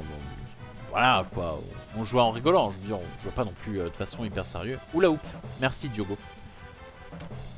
Une purge, hein, hula hoop au passage. Bref, et celui-là, c'est pareil, c'était... Enfin, c'est je joue plus, moi je joue moins, je joue plus, tu joues moins. Waouh, mais quelle passion, c'est incroyable ce qui se passe. Et le seul twist du jeu, c'est l'effet miroir, mais... De toute façon, au bout d'un moment, t'as 15 cartes dans les mains, donc tu t'en fous un peu royalement de ce qui se passe parce que t'as pas le temps de le voir. Ou même si t'as le temps de le voir, tu le joues et puis le seul truc drôle du jeu, c'est de faire piocher les autres. Voilà. C'est triste quand même, c'est pas... Ouais, c'est vraiment pas bon comme jeu, quoi. Je vais mettre 3. Ça va faire baisser la moyenne du jeu, hein, je suis désolé, mais à un moment donné, le jeu est pas bon, hein. Je ne vais pas m'excuser. On n'a pas joué à 2, je pense qu'à 2 c'est vraiment pas intéressant. Nous on avait joué à 5-6, on est pile là. Mais je vois pas les statistiques des parties, des notes, c'est un peu triste. Je joue les graphiques des notes, moi. Bon, tant pis. Mais voilà. C'est pas ouf, j'y rejouerai pas. Quitte à choisir, prenez un autre petit jeu pour aller dans le bar, je vais le mettre dans un oublié. Ça ne m'intéresse plus ce genre de jeu en fait, c'est tout. C'est tout. On va plutôt parler de caca, voilà. Et de papier toilette. Donc on va parler de Déroule Monstre. un jeu pour enfants. Grossièrement, c'est du domino. Oh, une autrice? Non, auteur, c'est marqué. Qui a fait des jeux que je ne connais pas du tout, hein, on va pas se mentir. Et une illustratrice que je ne connais pas non plus. Bon, après, je dois avouer que le jeu est pas fou. Oh, elle a fait le Exit Kids. Et Kinsuki. Ok, Kinsuki, je trouve qu'elle a fait un beau travail dessus. Bon, bref. Des rôles monstres. Du coup, globalement, on a des cartes qui sont des cartes domino. Peut-être que...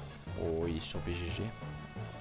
Ouais, super, il y a 3 fois la couverture. Merci BGG d'être là pour rien. Donc, on a des petites cartes domino. Au début, on a des couleurs. Et en fait, on va pouvoir poser un bout de rouleau papier toilette à côté.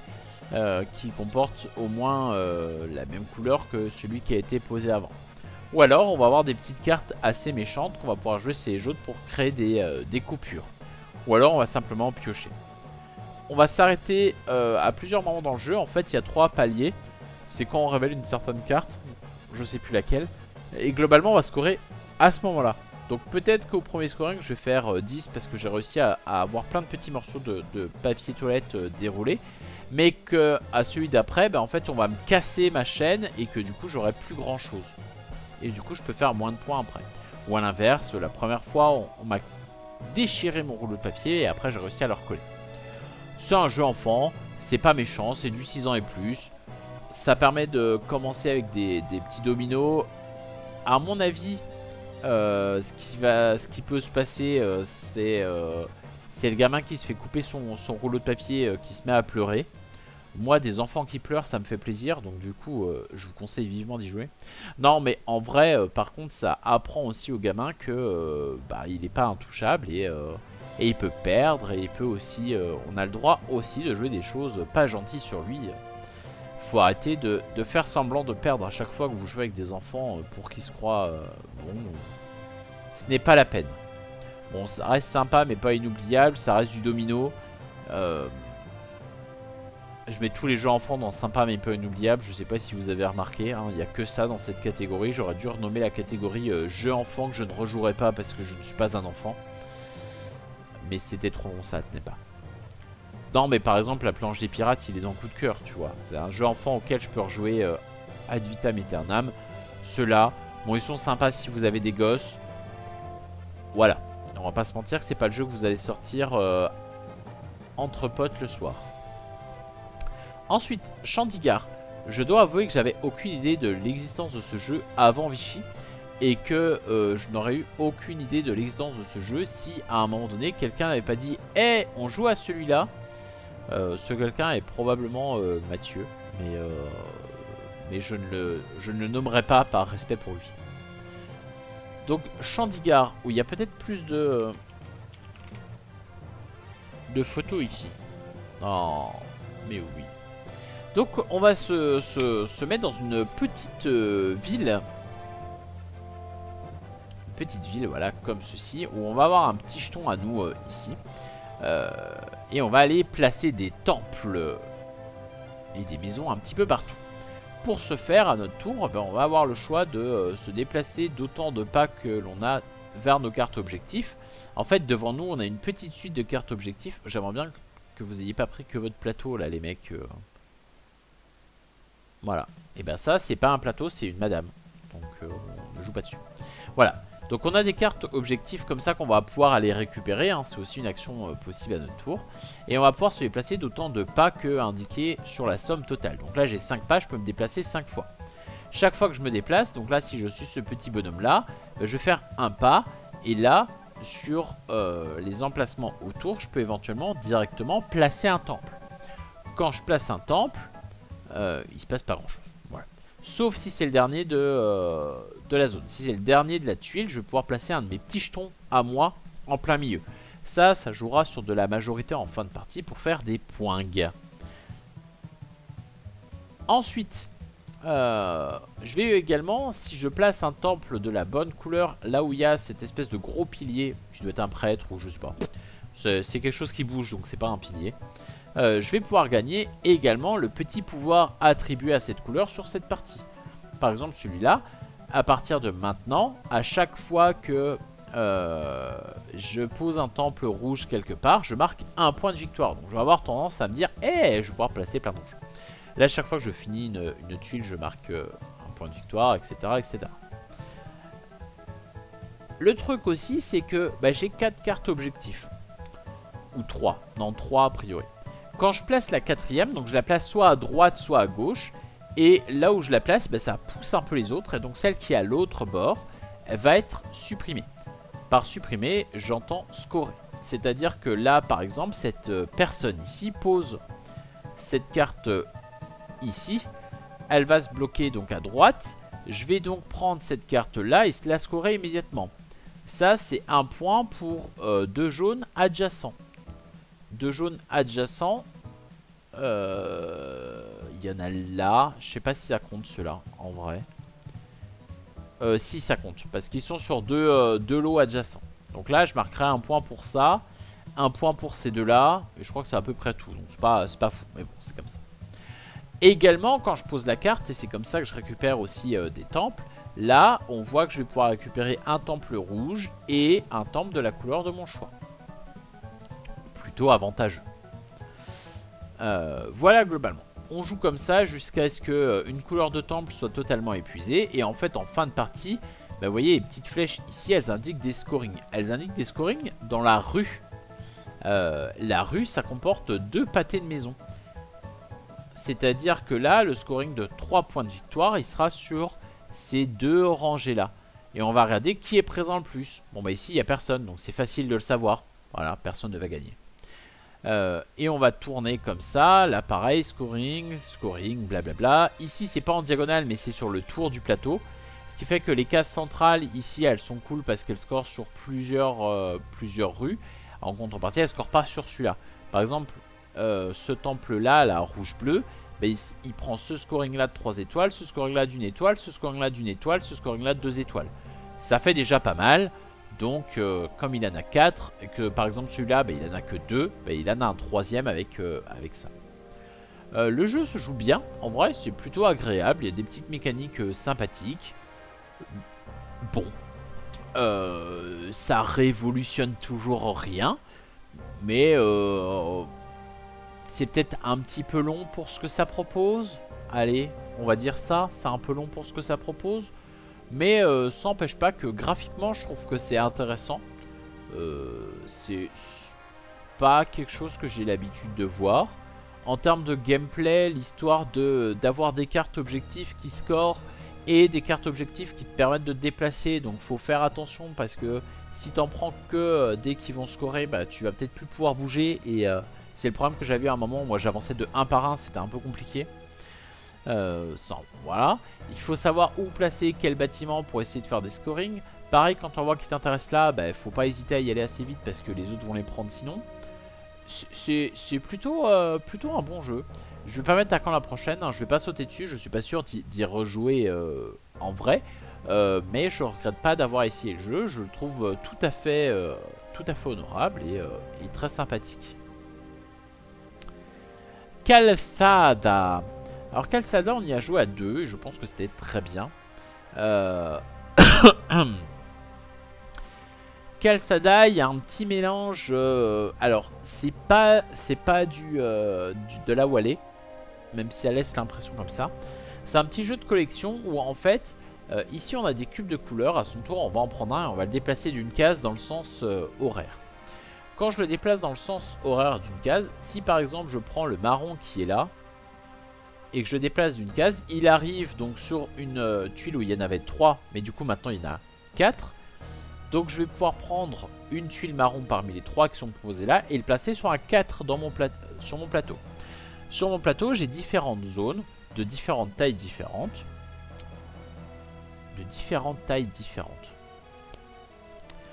Donc de différentes tailles, et je peux le mettre où je veux. L'objectif, ça va être de mettre adjacemment les mêmes symboles, évidemment. Et en même temps, je suis obligé de remplir une zone avec une couleur. Donc une fois que j'ai commencé une petite zone ici, par exemple 2, 4, 5 en bleu, je suis obligé de le continuer en bleu. Quand je termine une zone, je vais pouvoir scorer cette zone. Elle me vaut le nombre de cases de la zone. Donc là, par exemple, si je finis ça là, c'est 3 fois ce que vaut la couleur actuellement. Par exemple, au début, toutes les couleurs valent x3, donc 3 x 3, 9 points, c'est plutôt pas mal. Mais une fois que je fais ça, je descends le cube, donc il vaut plus qu'en x2, et si je le descends encore une fois, il vaut plus qu'en x1. x1 plus 2, donc c'est quand même un peu intéressant. La partie va s'arrêter quand 2 cubes seront au plus bas ou sortis du plateau, je crois. Et on comptera qui a le plus de points. Sachant que, évidemment, on a le scoring sur les mêmes symboles côte à côte. Ce qui va se passer aussi ici, c'est que quand je bouge un pion et que j'arrive sur une case où il y en a 6, et ben je peux prendre la couleur et la mettre sur la valeur de mon choix. Ça, c'est cool. On peut gagner aussi des petites pièces vertes, comme vous voyez là. Une pièce verte, ça me permet de virer 3 tuiles d'une couleur pour en faire réapparaître 3. Histoire d'essayer d'aller chercher celle qui me manque. Voilà. Pour Kalsada. Kalsada, pareil, je pense qu'on le verra pas plus que ça en boutique. C'est rigolo. C'est pas si mal. Mais je pense que c'est assez vite oubliable. Je vois que la personne qui a fait ça a fait Fields of Green, que j'ai. Le temps des moissons, qui est pas foufou. Die City, j'y ai pas joué, mais on m'en a pas vendu du rêve. Bon, voilà. Pour rassurer un peu Diogo, parfois il vaut mieux faire moins de jeux, mais les faire plus qualitatifs qu'en faire plein et que ça soit pas très intéressant. Enfin, tu vois, quand je vais sur un auteur et que je vois 2-3 jeux que j'ai pas appréciés, je suis pas sûr de courir après son 4ème jeu, quoi. Mais bon, peut-être à tort. Kalsada, ça va rejoindre les jeux enfants dans sympa mais pas inoubliable. C'est sympa mais pas inoubliable. Non, c'est vraiment pas... C'est pas foufou, mais ça se laisse jouer, quoi. Cachamo, qui arrive chez Banquise Édition en 2025. De Akiyama Koryo et Kozu Yusei. Oh, c'est l'auteur de Sail que j'ai moyennement apprécié, mais dont je reconnais l'originalité tout de même. Et Kozu Yusei qui a fait Charge and Spark, que j'ai pas pu essayer encore. Donc, Cachamo, en fait, c'est un lettre et déduction, c'est très bien. En fait, je vais être méchant, mais Cachamo, c'est Maudit, mais qui marche. Voilà. Je n'aime pas du tout Maudit. Autant le dire tout de suite, honnêtement et franchement. Par contre, Cachamo, j'ai trouvé ça intéressant. Cachamo, ce qui va se passer, c'est que on va, donc sur une petite plaquette, écrire un mot. Je sais pas, je vais écrire baleine par exemple. Allez. Ah non, je vais reprendre l'exemple qu'on m'a donné, comment expliquer, parce qu'il était hyper intéressant. Je crois que c'était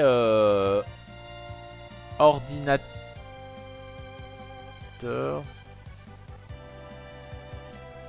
Non, mais je crois que du coup j'ai gâché l'exemple. Bon, tant pis, on va le refaire quand même. Faites comme si j'ai rien entendu. On va mettre fromage par exemple. On écrit fromage. Ensuite, deuxième mot, on écrit juste la première lettre. Et troisième mot, on écrit juste la première lettre. Enfin, on écrit le mot en entier, mais ne sera visible que pour les autres que la première lettre. Donc j'écris fromage. En 2, je mets C. En 3, je mets S. Non, en 2, je mets S. En 3, je mets C. À partir de là, les autres vont devoir deviner le troisième mot. Donc ils peuvent deviner le deuxième hein, pour s'aider, mais ça on s'en fout. Le but c'est que chaque mot soit lié entre eux. C'est-à-dire que si en premier j'ai mis fromage, en deuxième je peux pas mettre séisme. Aucun rapport. Donc mon mot 2 a rapport avec le mot 1 et mon mot 3 a rapport avec le mot 2. Donc le mot 3 n'a pas forcément rapport avec le mot 1. La subtilité est là. Donc si mon mot 3 c'est séisme, c'est bon. Là on lance un petit sablier d'une minute. Donc tout le monde réfléchit, tout le monde est là, ok, ça, donc ça mène à ça, donc ça mène à ça. Chacun a une proposition à faire. Si la bonne réponse est trouvée, la personne qui a fait la proposition gagne 1 point. Et c'est tout. Sinon, ce qui va se passer, c'est que on va relancer un deuxième sablier, sauf que cette fois, la personne qui a donné les mots va donner un indice en mettant la deuxième lettre du dernier mot. Il faut espérer que cette deuxième lettre, eh ben, elle débloque les esprits. Parce que là, sur le deuxième sablier, si quelqu'un trouve le mot, non seulement il marque un point, mais moi, en ayant mis les mots, je veux aussi marquer un point. Et du coup, l'intérêt du truc, c'est d'essayer de faire subtilement des associations d'idées qui tout de suite ne parle pas. En fait, il faut que le deuxième mot soit assez évident, mais que le troisième ne le soit pas. Par exemple, mon truc du fromage, le deuxième mot, bah, c'était souris. Fromage, souris, tout le monde a l'association. Par contre, le troisième mot, eh ben, j'aurais pu mettre ordinateur, par exemple. Je crois que j'ai mis C pour clavier, mais voilà. Ça a quand même rapport. Et en plus, si j'avais mis F, S, C, tout le monde trouvait souris. Et avec C, tout le monde m'aurait dit chat ou des trucs comme ça. Alors que pas du tout. Parce qu'on a l'impression que ça doit avoir rapport aussi avec le premier. Et comme on change de thème, et ben ça marche bien. Ça, on a fait une partie entière. Et j'ai enfin, une partie entière. On a fait quelques tours de jeu. J'ai trouvé ça très intéressant. En fait, c'est, je pense, ce qu'aurait dû faire Modi Modi, mais que Modi Modi n'a pas réussi à faire. Modi Modi, c'était balancer des mots qui avaient vaguement un rapport avec le mot au début.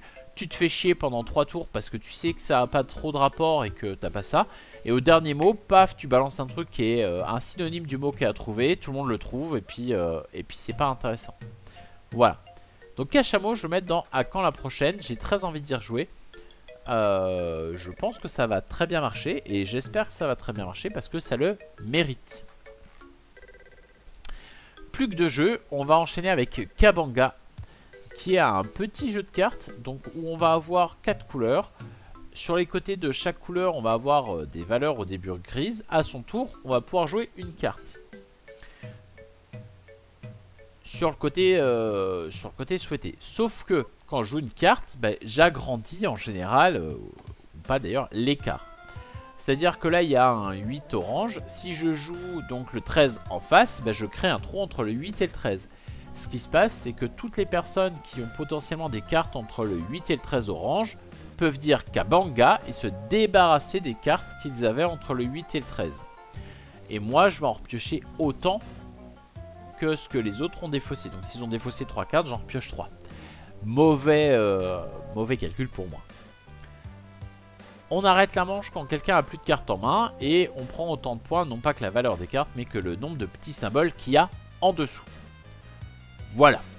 Et bah c'est encore un énième jeu de cartes pas foufou où il se passe pas grand chose. Voilà, c'est un petit jeu pour grand-mère et encore. Voilà. Mettre dans non merci, ça n'a pas d'intérêt outre mesure. Je suis à 2 doigts de le mettre dans à oublier, mais je rejouerais peut-être plus à ça qu'à Echo en vrai. Je sais pas. En vrai, je rejouerai aucun des deux. Faut être honnête, je rejouerai aucun des deux. On va terminer cette magnifique tier list sur Biome.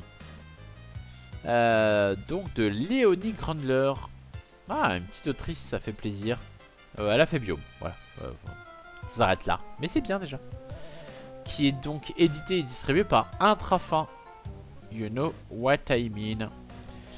Biome, du coup, c'est un jeu de construction de tableaux avec des animaux et des plantes trop mignons. Qui se joue en plusieurs saisons. Chaque saison il se passe la même chose. On va pouvoir jouer des cartes, on va mettre des petits animaux. Les petits animaux, si on a des nids qui vont avec, vont pouvoir faire des petits bébés. Les petits bébés, on va pouvoir les nourrir pour qu'ils grandissent et qu'ils nous fassent des points de victoire. Les cartes font des points de victoire aussi. Il y a de la gestion de ressources parce qu'on a un petit plateau là avec 6 ressources différentes qui sont toutes de formes différentes. Même c'est pas des petits cubes, hein, ça a vraiment la forme de ce que ça doit être. Il y a des vrais petits nids en paille, je veux dire, c'est indiqué sur la boîte parce que c'est un des trucs les plus intéressants du jeu. Voilà.